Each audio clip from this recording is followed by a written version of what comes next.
Okay, my friends, today we're going to talk about elbow escape to trap and roll, okay? Most people, when they, or most jiu-jitsu guys, I think blue belt and above, 90% of the time, their go-to escape is the elbow escape, okay?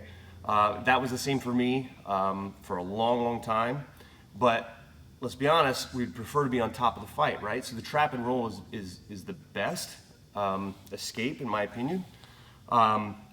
And, you know, honestly, I had a really, really good elbow escape, but my trap and roll was kind of weak until I went to my first Rickson Gracie seminar. And he really fixed some of the most basic things, you know, in my jiu-jitsu. And one of them was the bridge. I'm not going to explain it. I'm going to let, you guys seek out Rickson, watch his videos. I mean, he does a much better job of explaining how he does his bridge. But let's just say it was a massive change in my jiu-jitsu. So, so what most people do is they will bridge to create space to elbow escape. The problem with that is that typically they're not bridging effectively. They're only bridging so that they can get to their side and perform the elbow escape.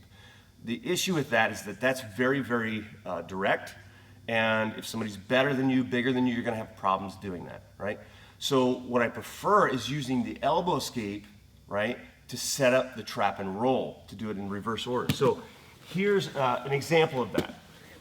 If we're stuck in the mount position and the person starts the attack by putting a hand on the collar, okay, like this, you'll notice that Mike is a little bit offset. He's doing that because he knows if his body weight is over here, he's cut the table leg off, he's going to be off balance, and I'll do the trap and roll right there, right? It's going to be much harder for him to catch his base in the right, if I do it right, okay?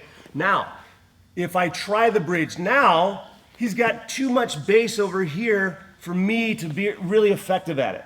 So what we're gonna do, especially when in this kind of situation, is I'm gonna take my hands quickly. I'm always monitoring my neck, and if he brings the hand over top, I got a bridge to protect my own neck, okay?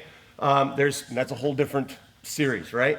But what we're gonna talk about here is the situation where he's offset a little bit here. What I'm gonna do is I'm gonna try to do a basic hip escape here, where I'm just going to post on his hips. I'm going to connect this foot to the floor and go here. What you're going to have is a tightening up. The person's going to try to adjust. They're going to squeeze their knees, and they become a lot more connected to your hips. And they're also going to adjust back this direction. Okay? So when that happens, and I feel that, then I switch and I go. Okay? And make sure when you make your trap and roll that you want your foot, okay, to be like this. When I trap that foot, I don't want this foot to come out, okay? So I want to trap here, like this. My foot is sideways, like this. I'm pushing it in. If I'm here like this, sometimes it'll work, but quite often he's going to be able to pull that foot out and modify, okay? So what I want is this to be tightened up. I turn here, and when I go, this foot, the driving foot goes right in between his feet, okay? This all happens simultaneously. I don't want to set off the alarms. I want him to think I'm doing elbow escape, and then immediately I trap and roll all at the same time. All these things move at the same time.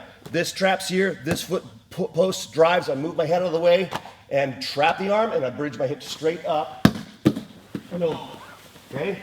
So if you're having difficulty with the basic trap and roll, try this reverse order. Try setting that up by attempting the elbow escape, right? If you get the elbow escape, great. But if they tighten up, that's a great opportunity for you to look to see where they're off base, how you can trap the arm and get the roll, okay? So give that a try. Let us know what you think. Like, subscribe, all that good stuff. We'll see y'all soon.